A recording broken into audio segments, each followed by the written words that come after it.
Hello, and welcome to my top 10 most evil people in history. Number 10. At number 10, we have Genghis Khan.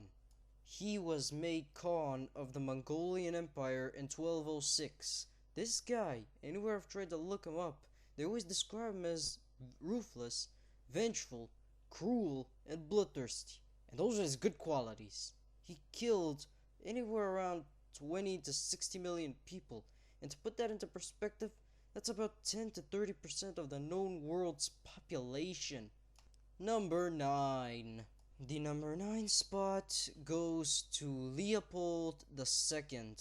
He is regarded as one of the greatest liars in the known history of the world because he fooled the entire world into thinking that he would make the Congo Free State a better place, but instead just ended up killing about 10 million Congolese, and that's pretty much 50% of the people who actually live there.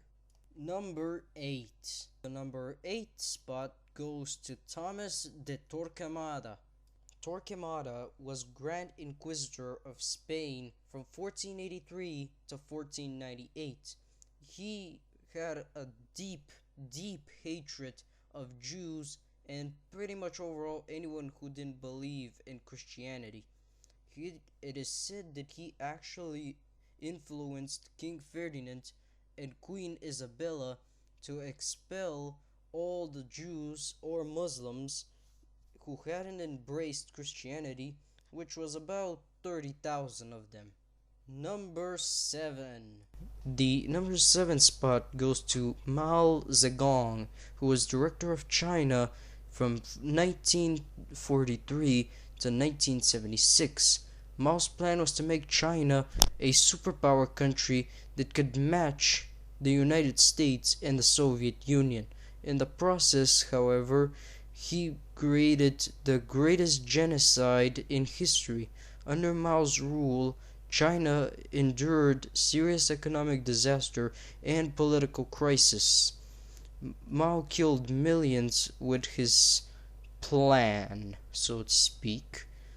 In the time that he was ruler, more than 70 million people died. Number 6. At number 6, we have Ivan the Terrible. He was king of Russia from 1533 to 1584. This guy was fucked up even as a kid. When he was a kid, he tortured little animals. And when he became king, he started to become paranoid and started torturing everyone.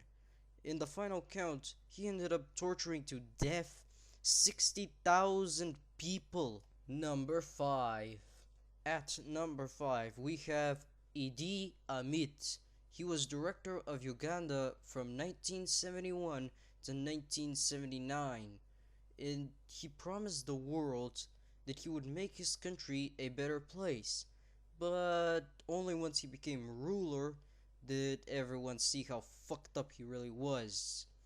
He ended up expelling about 80,000 Asians from Uganda, and the final count is he probably killed about 100,000 people.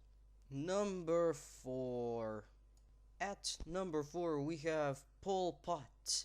He was Prime Minister of Cambodia from 1976 to 1979. His plan was to destroy the current Cambodian civilization and rebuild it from the ground up, but ended up turning Cambodia into a killing field.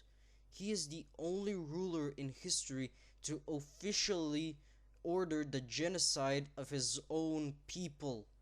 He ended up killing about 1 to 3 million Cambodians, which is about 25 to 33% of his entire country. Number 3.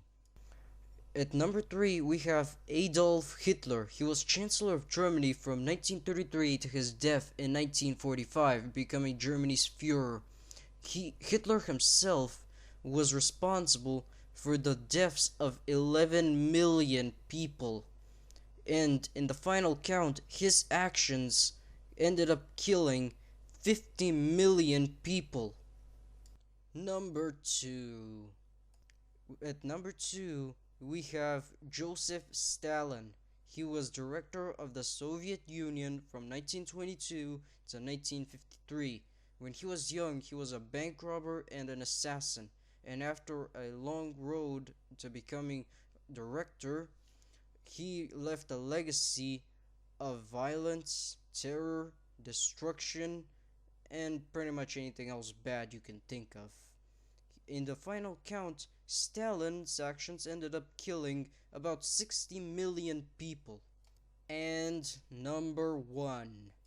The number 1 spot goes to Vlad Dracula, who was Prince of La Mancha a total of 3 times in the years 1448, 1456, and 1462. He actually went out of his way to scout out the poor and sick people of La Mancha and invite them to a fake party where they were tortured and killed. And yes, I may be a little biased for putting him on the number 1 spot, but come on, his name is Vlad Dracula. And yes, before you ask, there is a rumor that he liked to drink the blood of those who he killed. As always, thank you for watching. If you liked this video, click that little like button below